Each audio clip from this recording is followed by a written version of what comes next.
Assalamualaikum warahmatullahi wabarakatuh. Anak kelas 4, bagaimana kabarnya? Kita akan melanjutkan pembelajaran pendidikan agama Islam tentang meneladani kisah Nabi dan Rasul.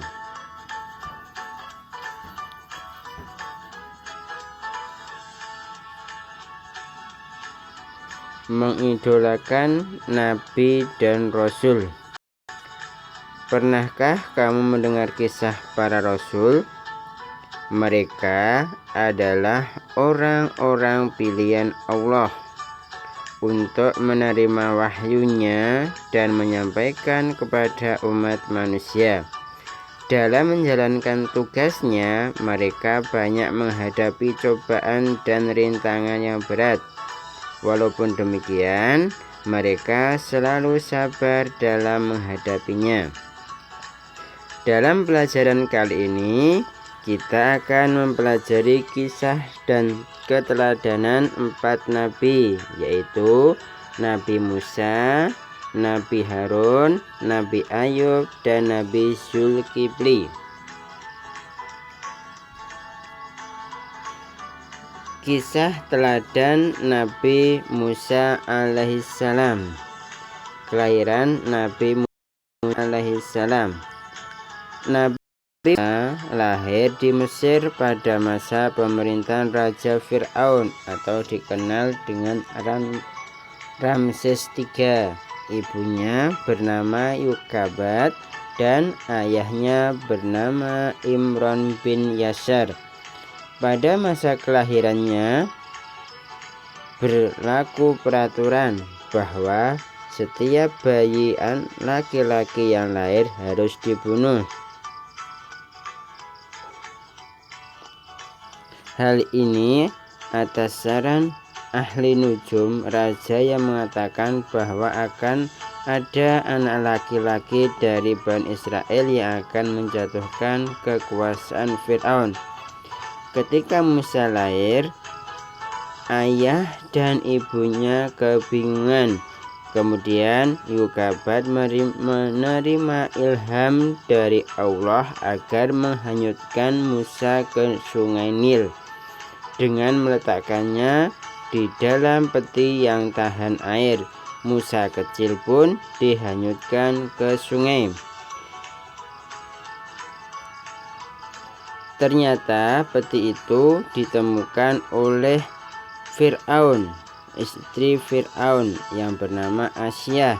Ketika mengetahui di dalam peti tersebut ada bayi laki-laki yang lucu, Asia senangnya bukan main. Dia pun membawanya ke istana untuk dijadikan anak angkatnya. Pada awalnya, Fir'aun tidak setuju dengan niat istrinya untuk mengangkat anak Musa. Dia tetap ingin membunuhnya. Namun, berkat bujukan istrinya, akhirnya Fir'aun setuju untuk menyusui Musa. Dicarilah perempuan yang bersedia. Namun, semua perempuan yang datang ke istana, tidak ada yang bisa menyusui Musa. Musa selalu menolak dan menangis. Akhirnya datanglah seorang perempuan yang ternyata adalah Yukabat, ibu Musa sendiri. Yukabat pura-pura tidak mengenal Musa sehingga Fir'aun dan istrinya tidak tahu. Akhirnya Musa pun mau menyusu kepada Yukabat karena dia adalah ibunya sendiri. Yukabat pun mendapat tugas menyusui Musa hingga besar. Semua itu sudah diatur Allah agar Nabi Musa terjaga dari kemusyrikan istana Fir'aun.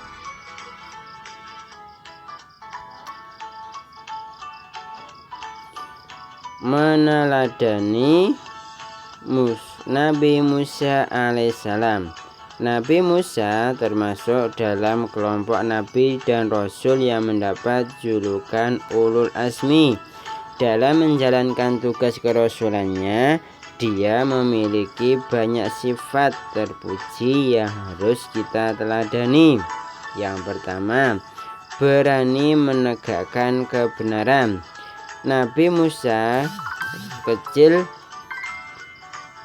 adalah menunjukkan sikap berani. Dia tidak suka melihat orang berbuat sewenang-wenang.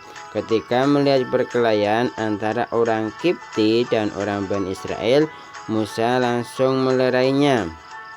Dalam menjalankan dakwahnya, Nabi Musa juga sangat berani.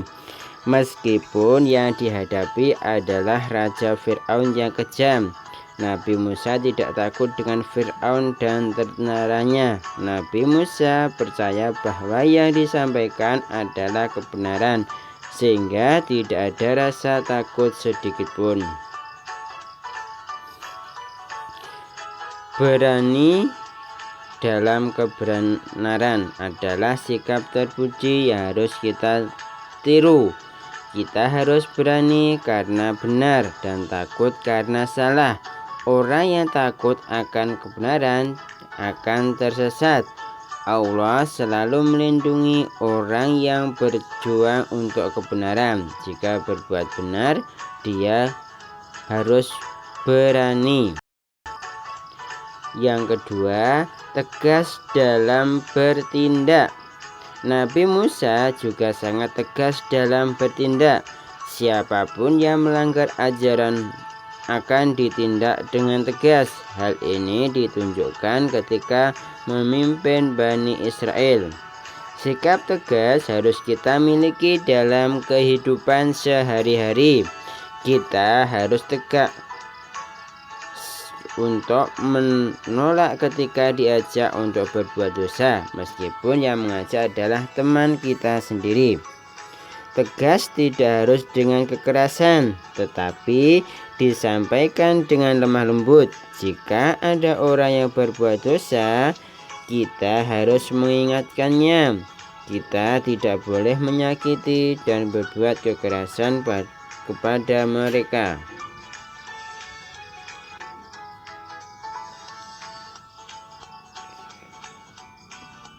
Kisah teladan Nabi Harun. Yang kedua, Nabi Harun adalah kakak dari Nabi Musa. Dia dikenal memiliki sikap yang halus dan lembut. Nabi Harun memiliki kelebihan dalam hal kefasihan lisan ketika berbicara. Di kalangan masyarakat, dia dikenal sebagai sosok yang mudah bergaul.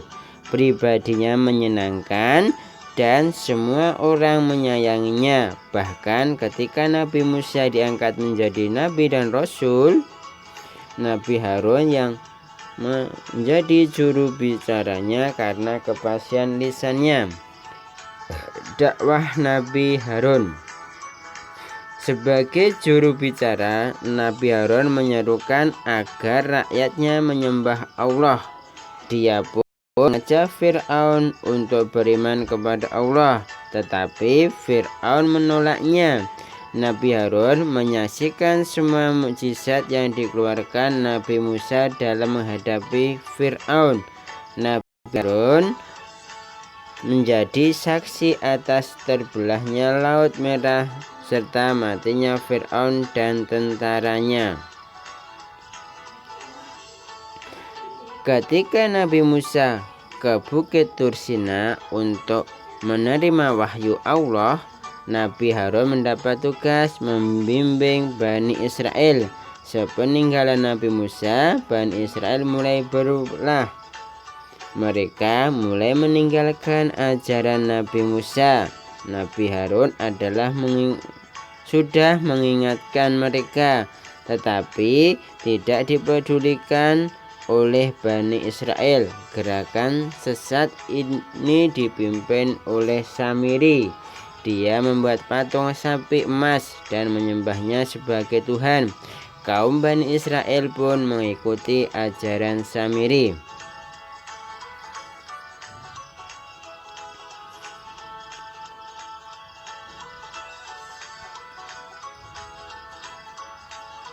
meneladani kisah Nabi Harun alaihi salam.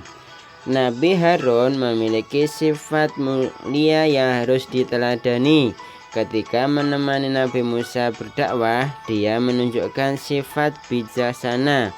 Sifat tersebut tercermin dalam perkataan dan perbuatan. Nabi Harun sangat fasih dalam berbicara. Perkataannya tegas dan mudah dipahami. Ketika menghadap Fir'aun, Nabi Harun menjelaskan dakwahnya, yaitu mengajak Fir'aun untuk beriman kepada Allah. Tetapi Fir'aun dengan sombongnya menolak. Begitu juga ketika bicara kepada orang lain, kita harus bijaksana, yaitu berbicara harus dengan pelan tetapi jelas. Jangan berbicara yang menyinggung perasaan. Bicaralah dengan kata-kata yang sopan. Memberi nasihat kepada teman juga harus bijaksana dan tidak boleh dengan marah-marah. Lakukanlah dengan tenang dan pelan agar teman kita mendengarnya dengan baik. Jika nasihat kita baik, pasti akan diterima. Biasakan bersikap bijaksana. Demikian untuk penjelasannya. Sekarang tugas kalian di rumah. Setelah kalian menyimak video penjelasan tadi atau membaca di buku paket, silahkan pertanyaan-pertanyaan di bawah ini kalian tulis di buku tulis, kemudian dikerjakan. Setelah selesai bisa dikirimkan ke US lewat WhatsApp atau Telegram. Dan mengingatkan bagi yang kemarin belum menyelesaikan tugasnya, segera untuk diselesaikan. Pertanyaannya, siapakah ayah Nabi Musa? 2. Siapa yang menemukan Nabi Musa ketika dihanyutkan? 3. Apa mukjizat Nabi Musa alaihissalam? 4. Sebutkan sifat yang bisa diteladani dari Nabi Musa alaihissalam. 5. Sebutkan sifat yang bisa diteladani dari Nabi Harun alaihissalam. Demikian untuk pertanyaannya. Untuk pembelajaran hari ini Ustaz cukup sekian dulu. Kita sambung di minggu yang akan datang. Tetap semangat di dalam belajarnya. Mari kita akhiri dengan membaca Alhamdulillahirabbil alamin. Wassalamualaikum warahmatullahi wabarakatuh.